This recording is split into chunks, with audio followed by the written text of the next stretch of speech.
চিৰাং জিলাৰ কাজলগাঁও আৰু নিচিমাৰ পৰিষদীয় সমষ্টিৰ কাৰ্যকৰ্তাসকলৰ লগত কথা বতৰা পাতিলোঁ। ধুনীয়া মিটিং হ'ল। বৰষুণৰ মাজতো ইমান মানুহ আহিছে। সকলোৰে মনত এটা বিজেপিক লৈ উৎসাহ হৈছে। মই ভাবোঁ যে এইবাৰ বিজেপিয়ে বিটিআৰৰ নিৰ্বাচনত বহুত ধুনীয়া ৰিজাল্ট কৰিব পাৰিব। স্যাৰ, আপনি ভিচিডিচিৰ কথাটো আপুনি আজি বিৰোধিতা কৰি আছে, তো ভিচিডিচিৰ বিকল্প কি হ'ব? চাওক, ভিচিডিচিৰ বিকল্প হ'ল যে ভিচিডিচিৰ ইলেকশ্যন হ'ব লাগে। যদি ভিচিডিচিটো ইলেকশ্যন নহয়, আমি কোনোবাই যদি বনাই দিওঁ, তেতিয়াহ'লে এইটো ভিচিডিচিয়ে ৰাইজৰ মতে কাম কৰিব নোৱাৰে। অসমত যেনেকৈ পঞ্চায়তৰ ইলেকশ্যন হয়, তেতিয়া 5 বছৰ মূৰে মূৰে ইলেকশ্যন হ'ব, মানুহে বেয়া কাম কৰিব, ভয় কৰিব। সেইকাৰণে বৰ্তমান যেনেকৈ ভিচিডিচি চলি আছে, এই ব্যৱস্থাটো ঠিক নহয়।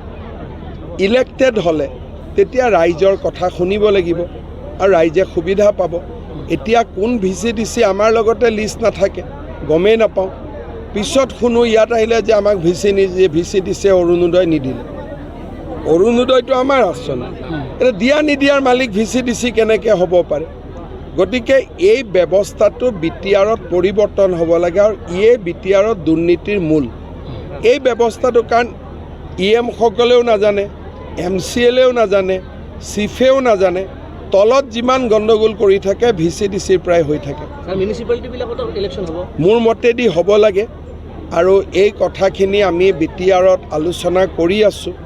আৰু 125তম সংবিধান সংশোধনীত আমি ভিচিডিচি ইলেক্টেড হোৱাৰ প্ৰভিজনো আমি ৰাখিছোঁ। ব্যৱস্থাটো যাতে পৰিৱৰ্তন হয়, যেনেকৈ এতিয়া কাউন্সিলৰ ইলেকশ্যন হ'ব, ভিচিডিচিৰো ইলেকশ্যন হ'ব। কালি দেখা গৈছিল যে গৌৰৱ গগৈ গুৱাহাটীত তেওঁলোকে যুৱ কাৰ্যকৰ্তাসকলে মিলিত হৈ বিজেপিক তেওঁলোকে নাম লোৱা কৈ তেওঁলোকে গৰু চুৰ আৰু এতিয়া ভোট চুৰ বুলি কৈ যিমানে বিজেপিক সমালোচনা কৰিব, তেওঁলোকক মানুহে বেয়া পাব। কাৰণ 40 লাখ মহিলাই মাহৰ 10 তাৰিখে অৰুণোদয় পায়, বিজেপিক আশীৰ্বাদ দিয়ে। 40 লাখ মহিলাই লাখপতি বাইদেউৰ পুঁজি পাব, বিজেপিক তেওঁলোকে আশীৰ্বাদ দিয়ে।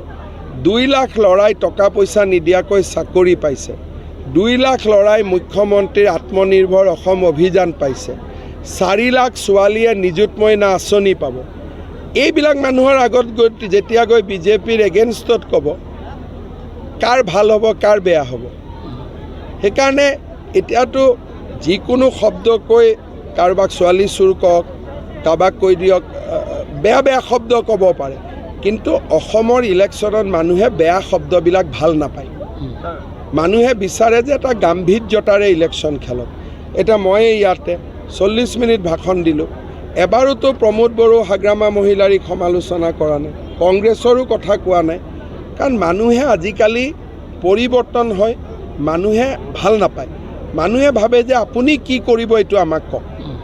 সেইকাৰণে আজিকালি ময়ো আপোনালোকে দেখিব খুব কম সমালোচনা কৰোঁ, একেবাৰে নোৱাৰা কথা হ'লেহে মেনশ্যন কৰোঁ।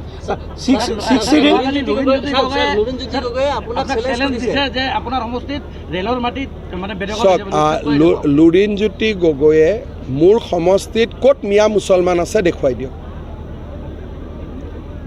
তেওঁ যদি কোনোবা বেলেগ মানুহৰ কথা কৈছে, এইটোত মই তেওঁৰ লগত একমত নহয়। তেওঁ ইনডাইৰেক্টলি এটা বেলেগ ভাৰতীয় মানুহক আক্ৰমণ কৰাৰ কথা কৈ আছে। তেওঁ চিধা চিধি ক'ব লাগে নহয়, তেওঁ কাক উদ্দেশ্য কৰি এই কথাবোৰ কৈ আছে, হয় নহয়? তেওঁ কোনোবা এটা জাতিক উদ্দেশ্য কৰি কৈ আছেতো, সাহস আছে যদি নামটো কৈ দিয়ক। স্যাৰ, গোলাঘাট আৰু এই আপোনাৰ কাৰ্বি আংলং আদি ঠাইত যে আপুনি উচ্ছেদিত কৰিছে, তাতে এই মাটিখিনি আদানী আম্বানীক দিব নেকি? আদানী আম্বানী নহয়, গছপুলি হ'ব। আদানীয়েও আহি গছপুলি ৰুব পাৰে। স্যাৰ, বিজেপি আৰু যদি গোলাঘাটত বা কাৰ্বি আংলঙত বা অমুক জেগাত আদানী আম্বানীয়ে যদি যায়, দুটা ইণ্ডাষ্ট্ৰী কৰে, এইটোতো কোনো বেয়া কথা নহয়।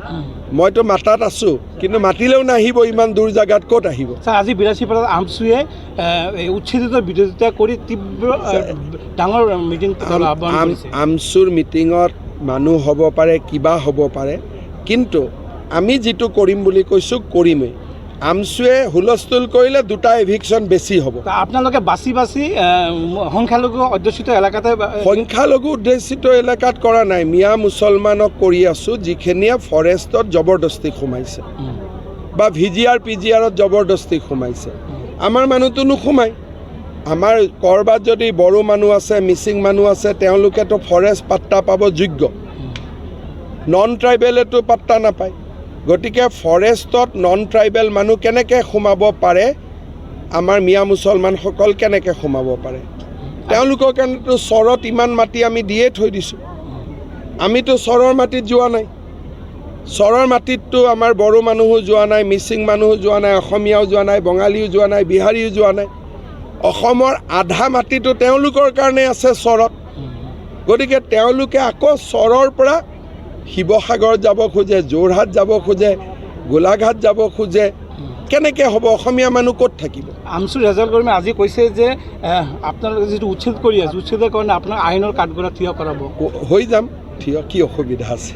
স্যাৰ বিজেপিৰ কমিটমেন্ট আছিলে স্যাৰ কাৰ জৰিয়তে হিন্দু বাংলাদেশীক স্যাৰ নাগৰিকত্ব দিয়াটো, কিন্তু আছুৱে এতিয়া স্যাৰ প্ৰটেষ্ট কৰি আছে। আছুৱে চাওক, আছুৱে প্ৰটেষ্টটো কৰিছে, আছুৱে সুপ্ৰিম কোৰ্টত কেছো দিছে।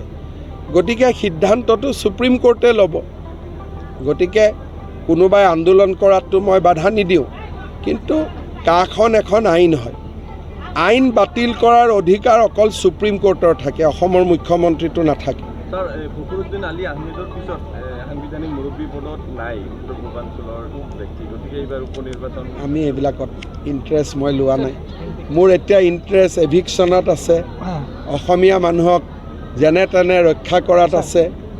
গতিকে মোৰ এতিয়া ইণ্টাৰেষ্টটো অলপ বেলেগ জেগাত আছে। স্যাৰ এটা নেশ্যনেল লেভেলত যিবোৰ চৰ্চা হৈ আছে, ৰাহুল গান্ধী বিধিগতভাৱে নিৰ্বাচন আয়োগক অভিযোগ কৰিব লাগিছিল ভোট চুৰি সন্দৰ্ভত, কিন্তু নকৰাৰ কাৰণে ৰাহুল গান্ধীক নিৰ্বাচন আয়োগে ক্ষমা খোজাৰ কাৰণে কৈছে। আপোনালোকে নিজেই জানে যে আমাৰ অসমত এখন